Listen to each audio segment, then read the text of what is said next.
여러분 이렇게 매주일마다 저기 멀리 있는 카메라만 보고 제가 설교를 했는데 여러분 뵙게 되어서 얼마나 감사한지 모르겠습니다. 지난 주일 설교 시간에 어느 목사님의 회개 기도문을 읽어드리겠죠. 제가 네 분의 이야기를 해드렸는데요.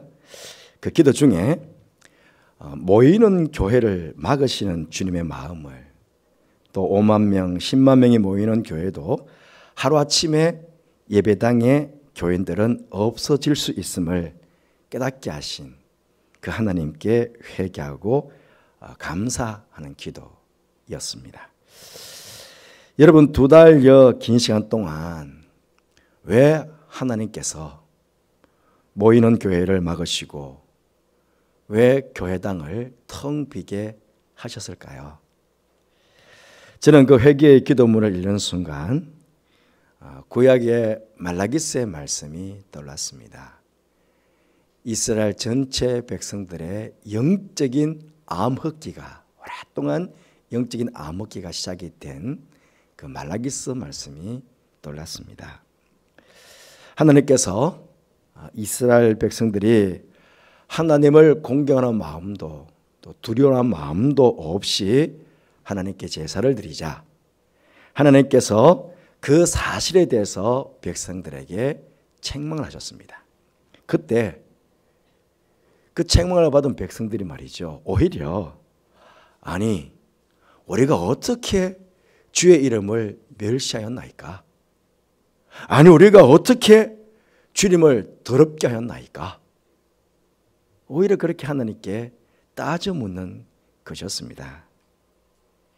우리는 바르게 하나님의 이름을 높여드렸고 우리는 바르게 하나님께 제사를 드렸는데 그 무슨 서서한 말씀이십니까? 하는 그런 투죠. 그러자 하나님께서 눈이 먼 희생 제물, 병든 것을 드리는 것이 악하지 아니하냐, 그렇게 말씀하시면서 말라기스 1장 10절 말씀에서 이렇게 말씀하셨어요. 만군의 여호와가 이르노라, 너희가 내 제단 위에 헛되이 불사르지 못하게 하기 위하여 너희 중에 성전 문을 닫을 자가 있었으면 좋겠도다. 내가 너희를 기뻐하지 아니하며 너희가 손으로 드리는 것을 받지도 아니하리라. 성전 문을 닫아버리겠다는 것이었습니다. 그래서 결국은 성전 문이 닫혔습니다. 무려 400년 동안. 여러분, 이 말씀처럼 이 시대에 우리들이 그 옛날 이스라엘 백성들처럼 교회에 나와서 예배는 드리지만 습관적으로 형식적으로 예배를 드리자, 하나님께서 코로나 바이러스를 통해 성전문을 닫게 하시고 우리로 하여금 우리 자신을 돌아보게 하시고 회개하게 하신 것은 아닐까 하는 생각들을 해보게 되었습니다. 아마 여러분들도 지난 2달여 동안 나름 자신의 신앙생활에 대해서 반성도 하고, 만약 다시 모이는 교회가 되면 난 어떻게 할 것이라고 아마 다짐도 해 보셨을 것입니다. 오늘 모든 성도들이 이 자리에 모여서 예배 드리는 건 아니지만 이제 모이는 교회로서 다시 새롭게 출발하는 첫 예배를 드리게 되었습니다. 그렇게 이 시간 무엇보다 앞으로 우리는 어떤 마음가짐으로 교회에 모여서 하나님께 예배를 드리고 또 성도의 교제를 나누어야 할 것인가 생각해 보는 것은 참 의미 있는 일이다, 그렇게 생각되어집니다. 예수님께서 마태복음 18장 20절 말씀에서 두세 사람이 내 이름으로 모인 곳에는 나도 그들 중에 있느니라, 그렇게 말씀하셨습니다. 여러분, 이 말씀이 우리에게 얼마나 큰 힘이 되고 위로가 되는지요.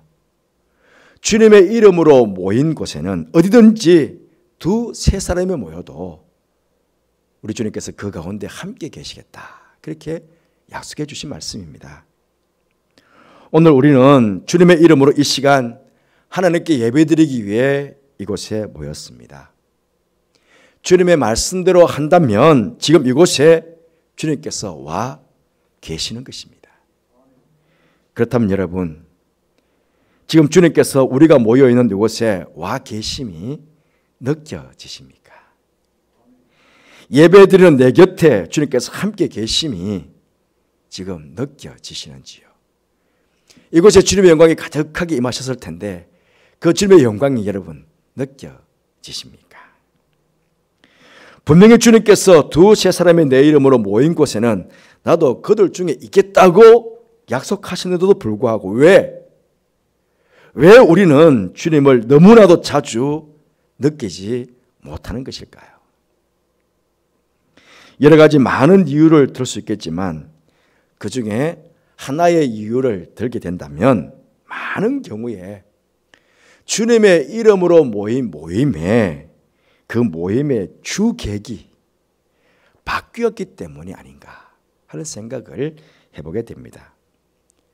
주님의 이름으로 모인 모임이라면 그 모임의 주인은 누구입니까? 당연히 주님이십니다. 그런데 우리는 너무나도 자주 모임의 주인이신 주님은 뒷전에 모셔놓고 우리 사람들이 주인 행세를 하는 경우가 많지 않았는가 하는 것입니다. 주님께서 모임의 주인이시라면 당연히 주님께서 그 모임 가운데 원하는 것이 무엇일까 깊이 따져보고 고민하고 그래서 주님께서 가장 기뻐하시는 원하시는 것을 찾아서 이루어 드려야 하는 것입니다. 그런데 우리는 그러기 전에 모임에 참여한 사람들을 먼저 생각하고 심지어 나 자신을 먼저 생각하지는 않았는가 하는 것입니다. 이 예배의 주인은 분명히 하나님이십니다. 그러면 하나님을 기쁘시게 하는 모임이 되어야 합니까? 우리가 기뻐하는 모임이 되어야 합니까? 당연히 우리가 아니라 하나님께서 기뻐하시는 그런 모임, 하나님께서 기뻐하시는 그런 예배가 되어야 하는 것입니다. 우리는 이곳에 모일 때마다 주님께 영광을, 주님께 기쁨을 드리기 위해서 최선을 다해야 합니다. 영과 진리로 마음과 뜻과 정성을 다 모아서 예배를 드려야 합니다. 왜 이렇게 예배를 드려야 합니까? 이렇게 예배를 드리는 것이 이 예배의 주인이신 우리 주님께서 기뻐하시는 일이기 때문에 그렇습니다. 우리가 그렇게 온몸과 정성으로 최선을 다해서 예배를 드렸다면 그것으로 끝입니다. 그런데 우리는 이것보다 내 감정이 더 중요할 때가 많습니다. 뭔가 예배를 통해서 내 마음에 위로가 생긴다든지 기쁨이 생긴다든지 마음의 평강이 생기면 예배가 참 은혜스러웠다 그렇게 이야기를 합니다.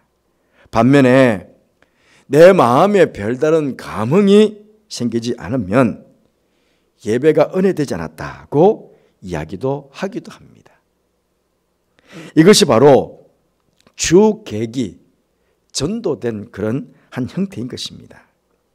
이 예배는 내 기분이 중요하고 내 기분이 우선되는 것이 아닙니다. 중요한 것은 이 예배를 받으실 주님께서 영광 받으시는가, 주님께서 기뻐하시는가가 먼저이고 그것이 중요하다는 것입니다. 그리고 내가 최선을 다해서 예배를 드렸을 때 그때 부차적으로 따라오는 것으로 내 안에 위로로 평강으로 기쁨으로 나타날 수도 있겠지만 나타나지 않을 수도 있습니다. 내 안에 생겨나는 그 어떤 변화도 중요하지만 더 중요한 것은 하나님께서 기뻐하시는 예배를 내가 온전하게 들었느냐 그것이 더 우선되고 그것이 더 중요하다 하는 것입니다. 예를 들어서요, 부모님의 팔순잔치를 열어놓았습니다. 누가 가장 좋아해야 합니까? 부모님께서 가장 좋아하셔야 합니다. 자식들은 자식된 도리로 어떻게 하는 것이 부모님께서 가장 기뻐하시고 좋아하실지 헤아려서 그것을 해드리는 것입니다. 팔순잔치의 주인공인 부모님께서 좋아하셔야 하는 것이지 부모님은 뒷전이고 자식이 자신의 기분만을 위해서 잔치를 벌이면 안 되는 것이지요. 설사 내가 좀 불편하고 내 마음에 들지 않는 일일지라도 만약 부모님께서 좋아하시는 일이라면 그 일을 해드리는 것이 마땅한 것입니다. 부모님의 팔순잔치에는 부모님이 기뻐하시면 그것으로 족한 것입니다. 그것이 또한 내 기쁨이 되면 더 좋겠지요. 그렇죠. 주님의 이름으로 모인 곳에 내가 그 주님을 위해서 최선을 다했으면 그것으로 족한 것입니다. 그런데 내 안에 뭔가 감정적으로 일어나지 않으면 많은 경우에 있어서 우리는 뭐랍니까? 실망을 하게 됩니다. 실망을요. 왜 그렇습니까? 주님께서 주인이 아니라 내가 주인이었기 때문에 그렇습니다. 그 모임에 내가 참여하면서 내 이기적인 어떤 만족이나 어떤 이익을 얻고자 했기 때문에 그렇습니다. 정말 주님을 위한 모임에 주님을 위해서 최선을 다했다면 실망할 수가 없겠지요. 오히려 내가 더 잘하지 못한 것에 대한 죄송함만 있지 않겠습니까? 여러분 혹시 예배를 들으신 이후에 예배에 대해서 실망해 보신 적이 있으십니까? 혹 기도회에 참여하신 이후에 그 기도회에 실망해 보신 적이 있으십니까? 혹 성경 공부, 그 공부 후에 그 공부에 대해서 혹시 실망해 보신 적이 있으십니까? 혹시 구역 모임이나 아니면 각기가 모임도 마찬가지입니다. 그 모임 이후에 실망해 보신 적이 있으십니까? 아마 있으실 것입니다. 실망한 공통적인 이유를 들어보면 대체적으로 그렇습니다. 재미가 없었다, 지루했다, 은혜가 안 됐다, 등등의 이야기를 하게 됩니다. 하지만 우리가 먼저 생각해 볼 것은 그 모임에 내가 실망하기 전에 정말 나는 그 모임에 주님을 위해서 최선을 다하여 참여하였는가 하는 것을 먼저 생각해 보아야 합니다. 어느 순간에요, 이 모임에 대해서 실망감이 한 번, 두 번 생기다 보면 이런 모임에 대해서요, 설사 이 모임이 정말 주님을 위한 모임이고 주님의 이름으로 모인 모임이라면 주님의 백성들이 마땅히 참여해야 될 모임 아닙니까? 그럼에도 불구하고 참여하고 싶지 않은 마음이 생기는 거예요. 저도 아마 경험했습니다. 아마 여러분들도 많이 경험해 보셨을 것입니다. 그런데 이것을 오늘 말씀대로 표현하면 모이기를 피하는 어떤 사람들의 습관과 같이 되는 것, 그것이 될 수 있다는 것입니다. 마귀의 전략에 그대로 넘어가게 되는 것입니다.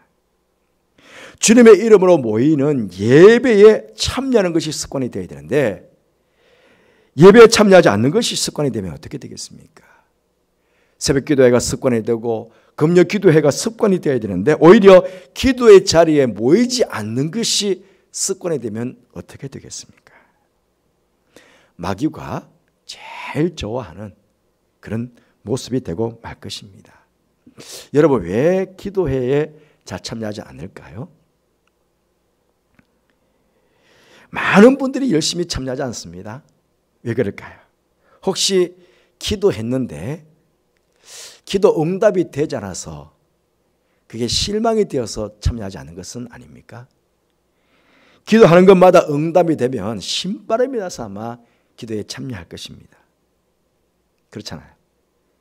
그런데 한편으로 가만히 생각해 보면 그 기도회에 대해서 내가 실망하기 전에 나는 그 기도회에 참여하면서 정말 주님을 위해서 주님께 기쁨이 되기 위해서 얼마나 열심히 주님의 이름을 부르며 참여했는가 하는 것입니다. 주님께서 가르쳐 주신 기도대로 하나님 나라를 이 땅에 이루어드리기 위해 하나님의 뜻이 하늘에서 이루어진 것처럼 이 땅에서도 이루어지기를 바라며 얼마나 열심히 최선을 다해서 간절하게 그렇게 우리 주님께 기도를 드렸을까 하는 것입니다. 결국은 우리 주님을 향한 열심보다는 단지 나의 육신적인 기도 몇 가지를 했는데 응답이 안 되니까 역시 나는 믿음이 없어서 기도 응답이 안 되는가 봐 라든지 이런저런 실망감을 가지고 결국은 기도회에 참여하지 않고 기도를 멀리하게 되는 것은 아니겠습니까? 사랑하는 성도 여러분, 여기 오늘 모이기를 피하는 이 모이기를요, 헬라어로는 에피시나고게라는 단어인데요, 이 원어적인 의미는 뭐냐면요, 암탉이 이렇게 병아리들을 날개하도록 막 모으잖아요. 그것처럼 하나님께서 당신의 백성들을 하나님의 품 안으로 이렇게 모으기를 원하신다는 뜻, 이게 모이기 속에 포함된 아주 귀한 원어적인 뜻입니다. 암탉들의 새끼들을 막 품 안에 모으듯이 하나님께서 당신의 백성들을 막 이렇게 품 안으로 모으는 것, 이게 오늘 본문에 나오는 모이기의 뜻입니다. 왜 하나님께서 하나님의 품과 같은 교회 안으로 성도들을 이렇게 막 모이기를 원하십니까? 왜 그렇습니까? 왜냐하면 이 하나님의 품과 같은 교회 안에서 하나님께서는 당신의 백성들을 양육하시고 당신들의 백성들을 돌보시고 보호하시기 위해서입니다. 그렇게 여러분, 주님의 이름으로 모이는 곳은 우리 주님의 품과 같은 곳입니다. 품과 같은 곳. 우리 하나님의 품은 당신의 백성들의 믿음을 키워나가는 신앙의 훈련소와 같습니다. 세상과 마귀와 싸워서 이길 수 있도록 무장을 시키는 군대의 보급 창고와도 같습니다. 환난과 고통의 순간에 안전하게 피할 수 있는 피난처와 안식처와 도피성이요 구원의 방주가 되기도 합니다. 생명수의 강이 흘러 넘쳐서 우리들에게 새로운 힘과 영을 불어넣어주는 신령한 동산과 같고요, 우리의 영과 혼과 몸을 치료해 주시는 신령한 병원과 같기도 합니다. 또 어떤 문제도 풀 수 있는 마스터키, 열쇠를 가진 축복의 창고와도 같습니다. 뿐만 아니라 하나님의 품 안에서 세상에 서로 다른 우리들이 오늘 24절의 말씀처럼 오손도손 서로 돌보아 사랑과 선행을 격려하는 가족과 같은 그런 공동체를 이루게 합니다. 어디서요? 하나님의 품 안에서. 하나님의 품과 같은 교회 안에서. 이런 역사를 하나님께서 이루어 가신다는 것입니다. 그런데 이런 주님의 품을 자꾸만 떠나려는 성도들이 있습니다. 그래서 오늘 23절 말씀에 주님께서 이렇게 말씀하십니다. 또 약속하신 이는 미쁘시니 우리가 믿는 도리의 소망을 움직이지 말며 굳게 잡고, 움직이지 말며 굳게 잡아라. 왜요? 여러분, 초대교회 성도들의 실망감은 지금 우리가 가지는 실망감과는 차원이 다른 실망이었습니다. 왜요? 초대교회 지금 히브리서가 기록될 당시에는 이제 정치적인 박해가 막 시작되었잖아요. 그래서 가정에서 몰래 예배를 드립니다. 몇 가정에 모여서. 근데 발각이 되었어. 어떻게 됩니까? 재산 다 몰수당하고, 집 빼앗기고, 어떤 사람들은 감옥에 갇히기도 하고, 그 주동자는 잡혀가서 십자가형을 당하든지 화형을 당합니다. 아니, 주님의 이름으로 모였어요. 주님께 영광을 돌리기 위해서 참 최선을 다해서 예배를 드렸는데 다가온 결과가 뭡니까? 복이 아니에요. 집도 빼앗기고 재산도 빼앗기고 감옥 갇히고 심지어는 죽임을 당하는 이런 일이 일어나게 되는 거예요.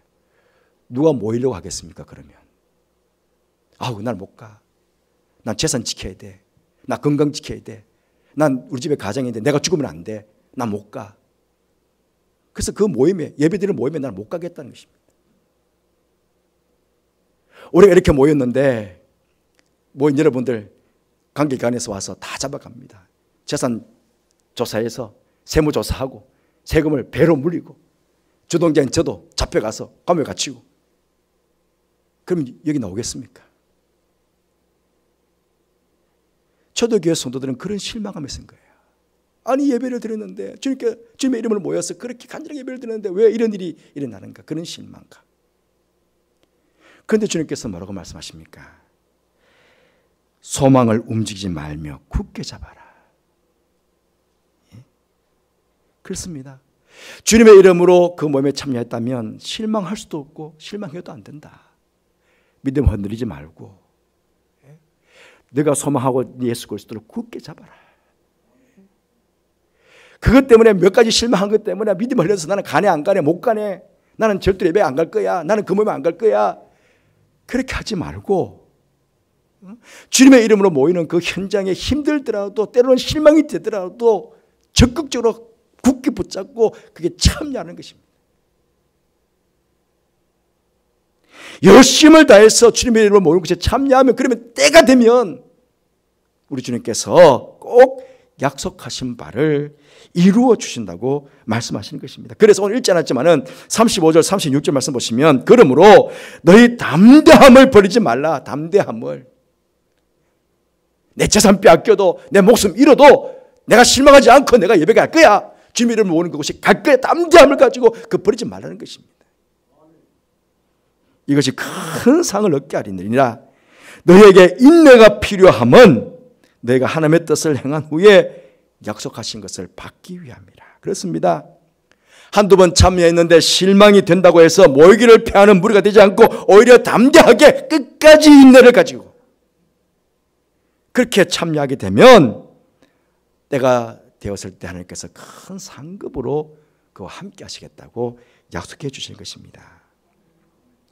사랑하는 성도 여러분, 우리가 주님의 이름으로 모일 때에 꼭 조심해야 될 것들이 있습니다. 어떤 모임을 가질 때에 내 기분 따라, 내 감정 따라 좌우되면 안 된다는 겁니다. 주님의 이름으로 모이는 그 모임에 내 기분에 참여하고 싶으면 참여하고 참여하기 싫으면 참여하지 않아도 되는 그런 것이 아닙니다. 주님을 위한 모임이 왜 내 기분 따라 참여하고 참여하지 않고 그럽니까? 그건 아니거든요. 그리고 우리가 주님을 위해서 뭔가 큰 선심을 쓰는 것처럼 그렇게 모여주는 것도 아닙니다. 내가 뭐 큰 선심을 쓴다는 식으로 그렇게 모임에 참여해 주는 것 아니라는 거예요. 주님의 이름으로 모인 곳에 내가 주인 행세를 하려고 해서도 안 되는 것입니다. 정말 그 모임이 주님의 이름으로 모이는 모임이고 그것이 주님을 위하는 일이라면 기꺼이 내 시간, 내 기분, 내 물질을 희생해서라도 최선을 다해서 우리는 그것에 참여를 해야 합니다. 우리는요, 먹는 것도 마시는 것도 내 뜻대로가 아닙니다. 주님의 영광을 위해서 살도록 부름받은 하나님의 백성들입니다. 이번에 코로나19로 인해서 우리는 두 달여 교회에 나오는 수고로움을 하지 않아도 되고 힘들게 봉사와 섬김을 하지 않아도 되는 편안함을 우리 모두 맛보았습니다. 이 편안함이 자칫 모이지 않는 습관이 되면 어떻게 하나? 사실은 걱정이 많습니다. 바라옵기는 사랑하는 염천가족 여러분, 하나님의 품 안과 같은 이 염천교회 교회 안으로 모이기를 힘쓰시는 여러분들 되시기를 바랍니다. 이 주님의 품 안에 들어왔을 때에 모이기를 힘쓰는 여러분들 각자가 주님의 품에서 역사하시는 모습들은 다르게 나타날 것입니다. 제가 조금 전에도 말씀드렸지만 어떤 분에게는 이 염천교회 주님의 품과 같은 이 품 안에서 여러분의 신앙이 성숙되어 가는 훈련장과 같은 것을 경험하는 분도 계실 테고 어떤 분들은 영적인 재무장을 할 수 있는 그런 보급창고와 같은 그런 은혜를 경험할 수도 있을 테고 어떤 분에게 영적으로 정신적으로 육체적으로 치유함을 받는 그런 영적인 신령한 병원과 같은 그런 것들을 체험할 수도 있고요. 삶이 지치고 평안한 부에게는 새로운 힘과 영을 공급받는 신령한 동산, 안식처와 같은 그런 체험을 할 수도 있고요. 어떤 분에게는 마스터키인 기도로 말미암아 응답받고 모든 기도에 응답받고 모든 문제가 해결되어 가는 그런 축복의 창고가 되는 것을 경험할 수도 있을 것입니다. 그러하기에 이 약속의 말씀을 소망 가운데 굳게 잡고 흔들리지 말고요. 앞으로 주님의 이름으로 모이는 모임이면 어떤 모임인지 간에 이전보다 더욱 힘써 더욱 열심히 더욱 적극적으로 그렇게 모임에 참여함으로 여러분 모두가 하나님의 품과 같은 이 염천교회 안에서 하나님의 놀라운 축복들을 받아 누리게 되시기를 주님의 이름으로 축복합니다. 기도하겠습니다. 주님, 우리 2달여 텅 빈 예배당에서 온라인으로 저희들이 가정에서 예배를 드렸습니다. 교회 모이기를 주님 막아주셨습니다. 하지만 이 2달여 동안 우리가 많은 것들을 생각하게 해주셔서 감사합니다. 이제 모임이 시작됐는데 하나님, 이 모임의 주인은 하나님이신 줄 믿습니다. 그러기에 하나님께 영광을 돌리기 위해서, 하나님께 기쁨을 드리기 위해서 최선을 다하는 우리 염천 가족들 되게 하여 주옵소서. 모이기를 피하는 습관이 아니라 모이기에 힘쓰는 거룩한 습관이 우리 염천 가족들 모두에게 있게 하여 주옵소서. 그래서 품과 같은 염천교회 안에서 우리 주님을 만나 뵙고 예배를 드리는 동안에 주님 주시는 많은 은혜와 복을 받아 누리는 그런 축복된 성도의 삶이 되게 하여 주옵소서. 함께 하실 게 감사를 드리며 예수님 이름으로 기도드리옵나이다. 아멘.